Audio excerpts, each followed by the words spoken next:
Pourquoi le sommeil et le repos sont importants sur le plan physique, mental et spirituel? C'est le sujet que nous allons aborder aujourd'hui. Bonjour et bienvenue dans ce podcast pour une spiritualité bien ancrée dans tous les gestes de notre quotidien, pour élever notre champ vibratoire et nous reconnecter à notre véritable nature. Je m'appelle Sandrine Dupuis et je me consacre à l'éveil du divin en soi. Enseignante et artiste spirituelle, je propose des programmes intensifs, mais aussi des formations de courte durée accessibles à tous. Et vous trouverez tous les détails sur mon site sandrinedupuis.fr.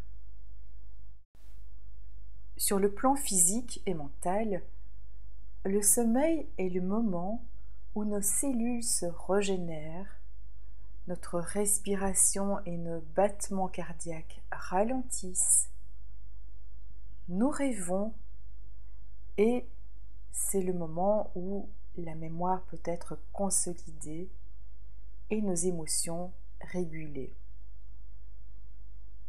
Les rêves lucides sont quant à eux une forme de rêve où le dormeur est conscient de rêver et donc capable de maîtriser ce qui se passe dans son rêve. Sur un plan spirituel, les rêves lucides sont un moyen de se connecter à plus grand que soi. Qu'on les appelle les guides ou le soi supérieur, le rêve en conscience établit une connexion directe au champ d'information illimité. Les médiums sont souvent sollicités entre 2 heures et 5 heures le matin.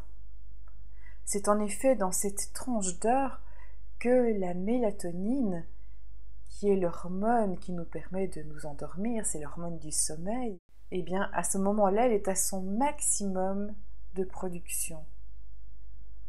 Et sous son effet, eh bien, il y a une relaxation profonde qui se fait, une détente vraiment optimale, ce qui facilite l'accès à ce champ d'information. Alors évidemment, je comprends que vous n'avez peut-être pas envie de vous réveiller la nuit pour faire ce genre d'expérience. Eh bien, sachez que il y a aussi moyen de vivre des modifications d'état de conscience pendant le jour, en pratiquant des exercices de méditation ou de cohérence cardiaque. Quand on pratique la cohérence cardiaque, c'est donc une respiration qui est rythmée d'une certaine manière, eh bien le cerveau vit des changements d'ondes cérébrales. On a 5 catégories d'ondes cérébrales. Alors comment ça se passe au niveau de ces ondes? Eh bien, on passe par les 5 catégories tout au long de la journée et de la nuit. Le matin, par exemple, eh bien, on passe de delta, qui était le sommeil profond, à theta. Puis on va passer à alpha et enfin à bêta, qui est l'état de veille que l'on connaît pendant la journée. Et puis le soir, à nouveau, quand on s'endort, eh bien, on repasse de bêta à alpha, puis à theta, et puis à delta, le sommeil profond.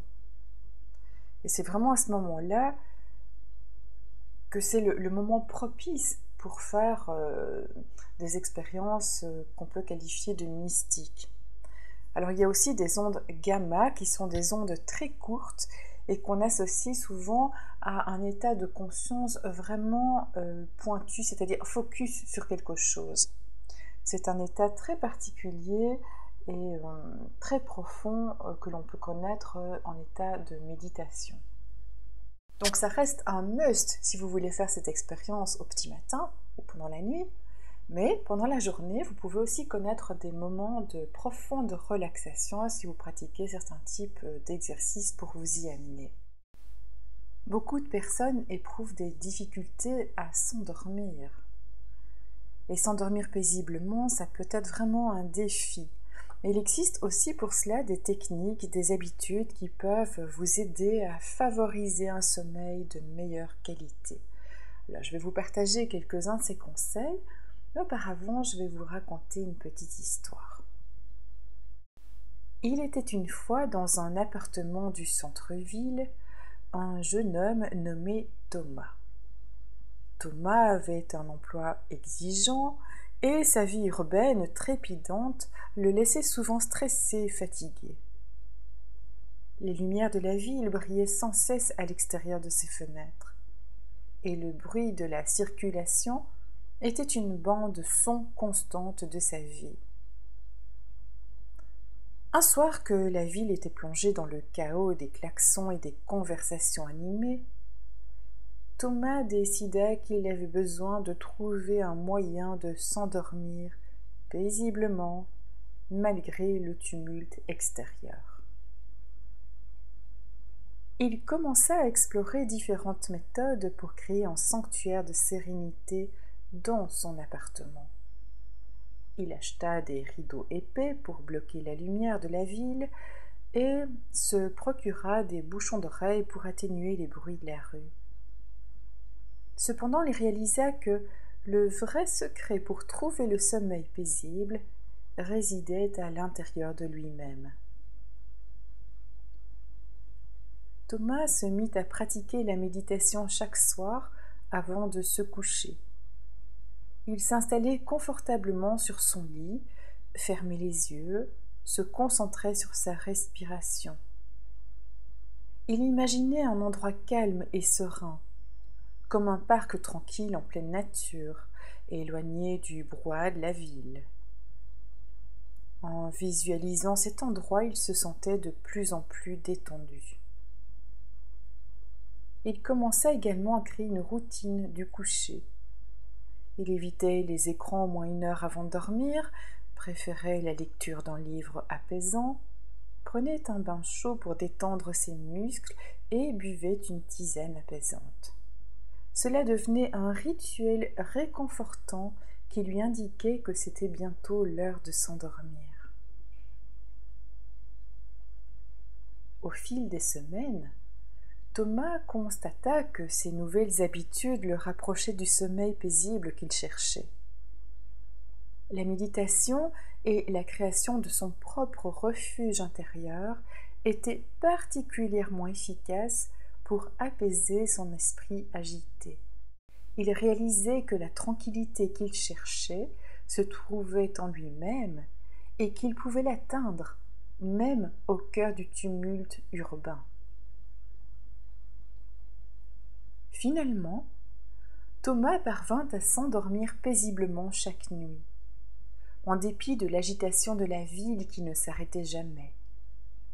Il avait découvert que la paix intérieure était plus puissante que n'importe quelle perturbation extérieure, et son appartement en plein centre-ville était devenu un havre de sérénité.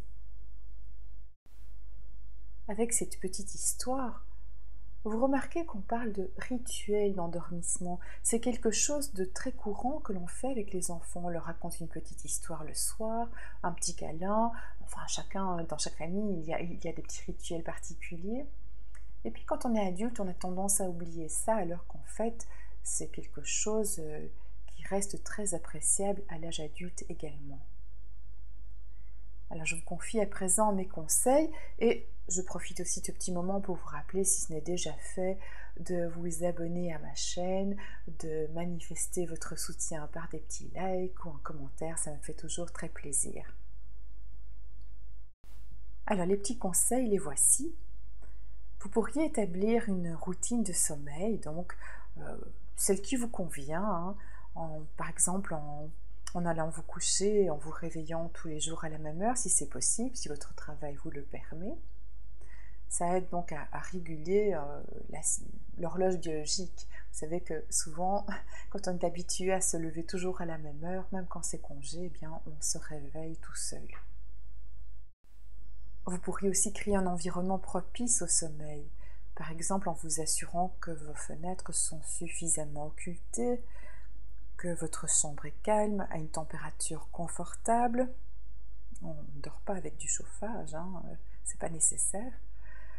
Donc utilisez les rideaux qui conviennent, éventuellement des bouchons d'oreilles ou un masque pour les yeux si nécessaire.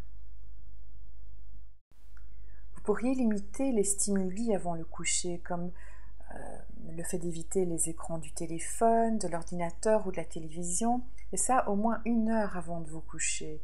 Parce que la lumière bleue a un effet direct et néfaste sur la production de mélatonine. Il vaudrait donc mieux opter pour des activités relaxantes comme la lecture ou la méditation. Alors évitez aussi la caféine plusieurs heures avant de vous coucher, car elle perturbe la plupart des gens pour s'endormir et aussi durant le sommeil.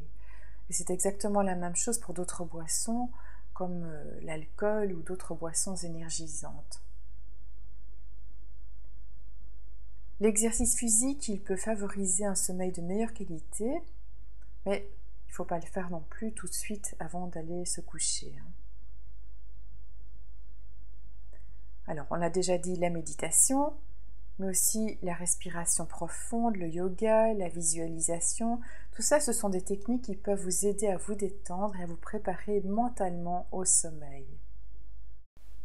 Dans le cadre de ce genre de pratique, il existe une méthode que l'on appelle moon breathing, ce qui veut dire la respiration de la lune. C'est quelque chose de très simple à faire. Il suffit en fait de bloquer la narine droite avec un doigt et de respirer profondément avec la narine gauche. Et on inspire et on expire encore plus longtemps. Et on fait ça quelquefois pendant plusieurs minutes. C'est conseillé entre 5 et 10 minutes si vous avez le temps. Peut-être que moins vous suffira. En tout cas, cette technique, elle permet de se détendre, elle permet de libérer toutes des tensions liées au stress. C'est un rééquilibrage énergétique. Pour les spécialistes, c'est au niveau des nadis que cela se passe.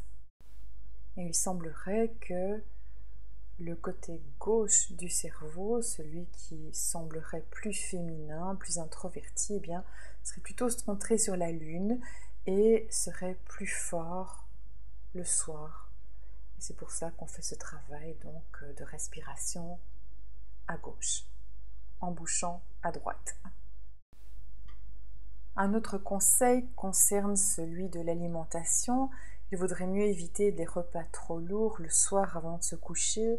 Un repas copieux, eh bien, ça peut rendre l'endormissement difficile et en tout cas, ça fait travailler votre appareil digestif. Alors, autre chose, c'est de garder un carnet à côté de son lit parce que si vous avez des idées qui vous tournent un peu dans la tête, eh bien, le fait de les poser sur papier est une manière de vous en libérer et aussi de ne pas oublier les bonnes idées qui pourraient surgir pendant la nuit. Alors si tout cela ne suffit pas, eh bien, un professionnel de la santé peut vous aider à déterminer la cause physique ou mentale et vous aider à résoudre cette difficulté. Donc vous pouvez utiliser des techniques de relaxation musculaire, contracter et puis relâcher, par exemple en faisant flex et puis pointe avec les pieds, ou bien en serrant les poings et puis en les relâchant. Et ça va permettre donc de passer de la concentration, de l'effort au relâché et donc à la détente. En conclusion, on peut dire que le sommeil est vraiment essentiel pour la santé physique et mentale et spirituelle, bien sûr. Donc prenez le temps de créer l'environnement qui vous est propre et qui est propice à votre endormissement et à votre sommeil. Adoptez des habitudes saines pour vous endormir paisiblement et peut-être apprenez des pratiques qui vous aideront à mieux dormir et à accéder à un champ de conscience modifié, soit durant vos rêves lucides, ou bien pendant la journée lors de moments de détente profonde. Voilà, je vous remercie pour votre écoute Et il est probable que j'enregistrerai une méditation propice pour l'endormissement. Donc évidemment, celle-là, elle ne sera pas à écouter ni dans la voiture, ni en faisant des choses un peu dangereuses qui demandent votre attention, mais à écouter le soir quand vous êtes couché dans votre lit avec des écouteurs dans les oreilles, par exemple. Et voilà, ce sera une manière de vous aider pour favoriser l'endormissement. Voilà, c'est tout pour aujourd'hui. Je vous remercie particulièrement pour vos gentils messages et vos likes. Et je vous dis à bientôt.